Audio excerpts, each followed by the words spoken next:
El marxismo. El fundador del marxismo es Karl Marx y también habría que incluir a Friedrich Engels, sobre todo cuando se trata de la fundación del Partido Comunista, ¿verdad? Hablar de marxismo es hablar del compendio de doctrinas, de ideas que Marx y Friedrich Engels, o Federico Engels, llegaron a establecer mediante una teoría relativa al problema social. Es decir, que su interés es estrictamente social. El marxismo, pues, surge con estos dos creadores, ¿verdad? Engels y Marx, y que lo que quieren hacer es hacer que desaparezca la propiedad privada, porque la propiedad privada es la causa de la desigualdad, por tanto, quieren que no haya desigualdades. Para poder conseguirlo es necesario, pues como hicieron ellos, también fundaron un partido, es fundar una revolución, donde el proletariado, la gente que ha sido explotada, tenga que provocar una revolución que originaría tarde o temprano, pues, la búsqueda del poder, el acceso al poder mediante un partido político y por fin establecer lo que llamaban la dictadura del proletariado. La dictadura del proletariado es la dictadura de la gente que antes estuvo sin oportunidades y que ahora tiene el poder de sus manos para procurarse evidentemente el enriquecimiento al cual no podían acceder. Por tanto, ellos proponen destruir el sistema creado por la revolución industrial, que había enriquecido a muchísimos magnates y a muchísimos, ¿cómo se llama?, empresarios, y sustituirlo, ¿verdad?, también sustituir el antiguo liberalismo, que no logró mucho, que comenzó como lucha social, pero se quedó pobre en la lucha social, según ellos, ojo, según ellos. No es tan cierto que el liberalismo no haya logrado cosas. De hecho, en este país, las principales conquistas a favor de los trabajadores las lograron los liberales. Es decir, por ejemplo, el Código de Trabajo es de un gobierno liberal. El aumento salarial fue durante el gobierno de Zelaya. Es decir, que ha habido partidos liberales con esta ideología de beneficiar a la gente. No es cierto que el liberalismo no ha logrado buenos objetivos. Incluso la participación de la mujer en la política comenzó con el liberalismo. Así que no podemos negar que sí ha habido importancia en el liberalismo. Ojo, que no estoy hablando del Partido Liberal solamente, estoy hablando del liberalismo como ideología sociopolítica. Ellos quieren acabar con la iglesia y las clases dominantes. ¿Por qué con la iglesia? Marx consideraba que la iglesia era una droga, era un opio, dice. La religión es el opio de los pueblos, porque adormece a los pueblos, les hace querer confiar en el futuro y no dedicarse al trabajo constante, o dedicarse a simplemente vivir una vida resignada. Esa es la opinión de Marx. También querían acabar con la propiedad privada, como hemos dicho, para conseguir también una sociedad sin clases. En el marxismo surgen dos líneas de pensamiento. El marxismo, que es más pacífico, que quiere renunciar un poco a la revolución porque sabe que solo ha llevado a batallas, a guerras, y por tanto hoy quieren hablar más de amor y de paz y regalar florcitas. Por eso es el logotipo, una mano con una flor. Si se acuerdan ustedes de las protestas que hicimos en el año 2007 por la dictadura y gobierno de Juan Orlando, mucha gente salió a regalar flores. Esa gente que andaba regalando florcitas era gente de la ideología del socialismo. No era mucha gente de ella del Partido Libertad de Fundación. El socialismo, por tanto, permítame, disculpen que va a interrumpir aquí una llamada. Permítame. El socialismo y el comunismo, por tanto, son estas dos líneas que van a surgir. El comunismo sí mantiene todavía la revolución. En el socialismo, como digo, abandonan esta idea de hacer revolución de luchas y mejor empezar con un sistema dentro del sistema de los trabajadores. Hacer sindicatos, hacer organizaciones, promover el desarrollo laboral, el desarrollo integral. Entonces se dedican más a una visión un poco más pacífica. Ojo, que ese es el socialismo utópico, el primer socialismo que surge.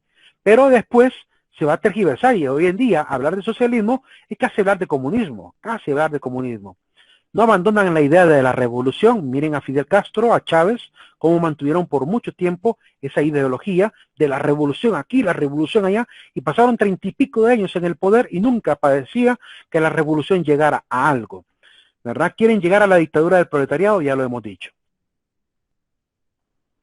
Hay 10 características del marxismo que tenemos que enumerar. Primero, la mercancía. Tienen en común que son el producto del trabajo humano. Por tanto, el valor se va a determinar por la cantidad de trabajo. Los productos valen por el trabajo y la mano de obra, más que por los insumos o materias, ¿verdad? Así que el costo tiene que ver con eso. ¿Por qué? Porque hay que retornarle al trabajador el precio válido de su esfuerzo, ¿sí? Tiene que retornarse al trabajador. por lo cual no se tiene que vender productos tanto solamente por los costos de producción, sino también tiene que incluirse dentro del costo de producción un salario justo, que pague realmente como debe ser el salario al trabajador. La plusvalía es otro concepto importante y característica. Ellos proponen que hay que velar, hay que vigilar a las empresas sobre cómo distribuyen ellos la plusvalía. ¿Qué es la plusvalía? Si nos fijamos en los costos de producción, se extrae todos los elementos de recurso, mano de obra, tecnología. Todo eso está en costos de producción. Ahora, hay algo que llamamos dentro de la contabilidad que se llama utilidad. La utilidad es algo que se va a repartir entre el empresario y el trabajador. Pero hay empresarios que se quedan a veces con el 80% de la utilidad y solo reparten el 20% entre sus trabajadores. Eso para Marx es injusto. Y tiene toda la razón, ¿verdad? En esa parte yo sí le doy la razón. Por lo menos lo justo tendría que ser que la ganancia, si no se reparte de manera más proporcional al trabajo del trabajador, por lo menos 50 y 50. 50 de ganancia para el empleador, 50 para el trabajador. Porque hay que recordar que quien pone el esfuerzo y el desgaste físico es el trabajador. El empresario lo único que hace es tirar documentación y conseguir la tecnología, ¿verdad? Pero eso él ya lo sacó en los costos de producción, es decir, ya ganó el dinero para recuperar lo que invirtió. Así que la utilidad es otro elemento, otro elemento que hay que vigilar. Antiexplotación es una filosofía también que está en contra de la acumulación del capital, porque para ellos acumular el capital es consecuencia de la explotación de los trabajadores. Aquí sí es un punto debatible. ¿Por qué? Porque no es cierto que la acumulación de capital siempre sea causa de la explotación de trabajadores. A veces se acumula el capital porque también la empresa triunfa, ¿verdad? Un producto se vuelve muy vendido y eso genera grandes ingresos. Y una sola persona que recibe las utilidades de todos los ingresos, imagínense un cantante que vende su disco, ¿verdad? Él va a recibir quizás el 80% de la ganancia de ese disco y el otro 20% se lo lleva a la disquera, la que produce el disco. Entonces a él le va a llegar la mayor cantidad de ganancia y está en todo el derecho de acumular lo que es fruto del producto que él hizo, porque a la gente le gustó y la gente es buena, la gente premia al buen productor. Si el producto es bueno, la gente lo paga, ¿verdad? Y por tanto la capital se acumula. Entonces es evidente que esta parte, el inciso 3 de estas características, es negativo. Es decir, yo no estaría de acuerdo con este sistema de creer que siempre la acumulación de capital es explotación, porque no es cierto. Si algún día yo produzco un software o hago una canción que se vuelve exitosa y vende un disco, yo quisiera tener las regalías de mi producto. Es decir, si soy un psicólogo y aplico una terapia, yo quiero obtener la ganancia de mi terapia. Es decir, que estoy en el derecho de acumular capital, ¿verdad? Eso es algo que Marx quizás no logró entender muy bien. O si lo entendió, lo tergiversó. Dualismo de clases. Están en contra de que existan dos clases, la burguesía y el proletariado. Para ellos solamente hay dos clases, el que explota y el explotado, ¿verdad? Y también hay una tercera clase dentro del proletariado que llaman ellos el lumpen proletariado, que es ese sector que ya ni siquiera puede ser obrero, ese sector que vive en miseria, que son mendigos, que son indigentes. Esa gente tiene peor todavía la situación, porque no puede ni siquiera ser contratada para trabajar. Ahorita en HCH salió un video que se hizo muy viral, muchos lo habrán visto ya, una actuación fenomenal de un actor que se dedica a hacer imágenes de campesinos y también de gente que vive en la calle y que genera este tipo de crítica social a través del arte, del teatro. Pues sale en este programa de HCH como mendigo. Y si no lo han visto, busquen el video que surgió, creo que ayer surgió ese video, búsquenlo para que puedan darse cuenta sobre el mensaje que trae de fondo esta genial actuación de este actor hondureño, ¿verdad? Yo creo que habría que reconocerle realmente que a muchos nos hizo llorar con la interpretación que hizo, porque lo que dijo es una verdad. El hecho que sea actuado no significa que no sea verdad lo que haya dicho. Es una verdad evidente. La ignorancia que tenemos, o mejor dicho, la indiferencia que tenemos con los más desprotegidos, con los del lumpen proletariado. La gente que vive en miseria está siendo abandonada, sobre todo en época de pandemia. No tienen cómo obtener alimento porque los negocios cerrados, nadie en la calle. Entonces, ¿de qué viven? Si ellos viven en la calle. Esta gente tiene que ser evidentemente rescatada por el Estado.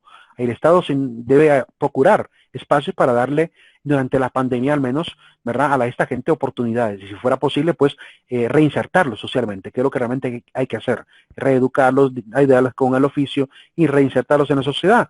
Y si están, digamos, llevando una vida de drogadicción o alcoholismo, pues desintoxicarlos, ayudarles a la desintoxicación y después ayudarles un poquito a obtener alguna oportunidad de formación. Desgraciadamente nuestro Estado no está preocupado por eso, no le interesa. y son tratados, como dice el mismo actor, como que fueran basura, como que fueran locos todos. Y no todos caen en el espacio de la mendicidad por ser locos. Muchos caen porque realmente perdieron las oportunidades en su vida. La lucha de clases. Ellos dicen que hay pues una lucha entre los oprimidos y los opresores, ¿verdad? Y tienen que salir triunfantes los oprimidos. La antirreligión. También proponen esta defensa del ateísmo, ¿verdad? No tanto como defensa del ateísmo, sino como reacción contra la religiosidad, contra esta actitud, ¿verdad?, de mantenerse con estas religiones que a veces tienen una propiedad, como dice Marx, como analgésica, que adormece a la gente, ¿verdad? Porque de alguna manera a veces incluso las religiones han colaborado para sostener algunas condiciones de explotación. Y de eso podemos citar muchísimos ejemplos a lo largo de la historia. La antimecanización de la producción. Están en contra de que la producción industrial se vuelva mecánica. ¿Por qué? Porque esto quita mano de obra. Si ponemos a máquinas a trabajar el trabajo de 6 trabajadores, tenemos entonces a 6 indigentes en potencia. 6 personas que van a quedar sin sustento para poder dar una vida digna a sus familias. Así que está en contra de la antimecanización. Además que la mecanización del proceso industrial lo único que ha llevado es una acumulación de productos que al final terminan en un basurero, malgastando los recursos, y lo único que ha traído es contaminación. Si no, busquen en Google imágenes sobre los cementerios de automóviles. Es decir, automóviles nuevecitos de paquete, que no pudieron venderse en el mercado y terminaron siendo rezagados en una especie de cementerio de automóviles, todos bien ordenaditos. Busquen ustedes imágenes de los cementerios de automóviles para que vean a lo que me refiero. Esa producción en masa acelerada, lo único que trae es el desgaste de los bienes y recursos, ¿verdad? Y deja a un montón de gente pues sin trabajo. La sociedad ideal. Con un Estado controlando todo se elimina la clase gobernante, dicen ellos. Creen que el Estado debe gobernarlo todo. Una clase administradora debe existir para que la lucha de clases llegue a su fin. Sin embargo, la mayoría de liberales, la mayoría de también conservadores están en contra de esta idea, porque el Estado no puede volverse un absoluto. Sobre todo el Estado, cuando tiene que ver con la parte de economía, bien termina dañando la economía. Está demostrado que en los países donde hay mayor libertad económica y menos intromisión de la política en la economía, son países más industrializados, son países con mayor nivel de riqueza. Es decir, que lo que más debemos evitar es que el país meta las manos en la economía. Pero aquí en Honduras tenemos todo lo contrario. Los negocios que hace el Estado lo hacen con los mismos políticos, que se hacen o se autonombran a sí mismos dueños de empresas fantasmas para obtener riqueza, ¿verdad?, de parte del Estado. Entonces le venden al Estado cosas que no sirven. Y eso es lo que ha generado el control económico del Estado. Ha generado pues la malversación de fondos, ¿verdad?, pérdida del caudal económico del pueblo, que nunca llegará como proyectos al pueblo. Entonces el economista, es decir, llega a volverse con cierto asco para con los políticos, porque ven los políticos a algunos pues vividores que lo único que hacen es sostenerse. Si le preguntan, por ejemplo, a un economista como Javier Milei de Argentina, qué es el político para él o qué es el Estado para él va a decir que el Estado es un viejo gordo, fofo y molesto, que para lo único que sirve es para imponerte una pistola sobre la cabeza a través de los impuestos. Es decir, te quiere poner en este camino de sufrir los impuestos como un método de violencia que te saca el dinero, poco dinero que puede ingresar con el trabajo, que es a veces poco digno también, por las mismas circunstancias sociales. Menciona la lucha de clases, la antirreligión, la antimecanización, porque quita oportunidad para poder trabajar los trabajadores, pone a las máquinas por encima del trabajador, la mano de obra. La sociedad ideal para él entonces es un Estado que controla todo, y los economistas, como digo, como Javier Milei, opinan que el Estado más bien debe quitar las manos de la economía, porque eso es lo que tiene ralentizado el verdadero desarrollo económico de los pueblos, ¿verdad? Cuando el Estado mete las manos y empieza a cobrar impuestos por todo. Si compro una moto, impuesto. Si compro un auto, impuesto. Si fundo una casa, impuesto. Si fundo una empresa, impuesto. Y a todo impuesto. Entonces al final el Estado termina siendo como esta especie de monstruo, ¿verdad? Este leviatán que tarde o temprano tenemos que debilitar un poco. Porque lo único que hace es robarnos la poca riqueza que adquirimos. El sueldo no nos alcanza porque hay que pagar un montón de impuestos. No nos basta con el tema de la energía, el tema de la parte del servicio de agua. Sino que además hay que pagar impuestos sobre la venta, sobre la renta, sobre cualquier cosa que hagamos a nivel empresarial. Entonces, por esa razón, es importante más bien debilitar un poco el poder del Estado, a nivel económico sobre todo. porque los países más ricos son los donde hay más libertad económica. El control de precios por el Estado, por tanto, según Marx, es importante, pero para los economistas debe desaparecer. El Estado debe dejar de poner y quitar precios, porque lo único que hace es aumentar e inflar la canasta básica, que eso es lo único que genera. Este control del Estado es lo único que está haciendo es generando la inflación de la canasta básica. Cuando la canasta básica no es controlada por un ente que sube precios de impuesto, ¿verdad? Y que obliga a las empresas a pagar impuestos, pues el precio se va a vender a un justo precio, ¿verdad? Es decir, perdón, el producto se venderá a un justo precio. Y la gente que quiera comprar el producto va a premiar o castigar al empresario comprando el mejor producto, a la mejor calidad, ¿verdad? Y al mejor precio. Eso es algo muy, muy lógico, ¿verdad? Y quien no lo haga, pues será castigado con no tener demanda. Si no hay demanda, por tanto, por mucha oferta que tenga, se le va a podrir el producto porque no va a llegar gente jamás a comprarle. La gente va a exigir, baje el precio o no le compramos. Y así funciona el mercado. Evitar entonces esta crisis capitalista, donde la oferta sea mayor que la demanda, donde haya mayor producción que gente que compre, para no caer en esta situación de tener cementerios de productos viejos. Es mejor vender un producto barato, pero que se venda todo, a malgastar el producto. En los mercados a veces se nota eso. No sé si ustedes han visto en los mercados de frutería, donde la gente comúnmente bota grandes cantidades de tomate, de verdura, que no quiso vender barato. Y por no vender barato, mejor prefirió meterlo al basurero municipal. Es lamentable que la gente no entienda que entre más barato y justa sea la ganancia, ¿verdad? Mejor venta voy a tener. Y por tanto venderé más rápido, se moverá más el dinero y no estar esperando a que el producto se me venza. Es importante tener en consideración eso.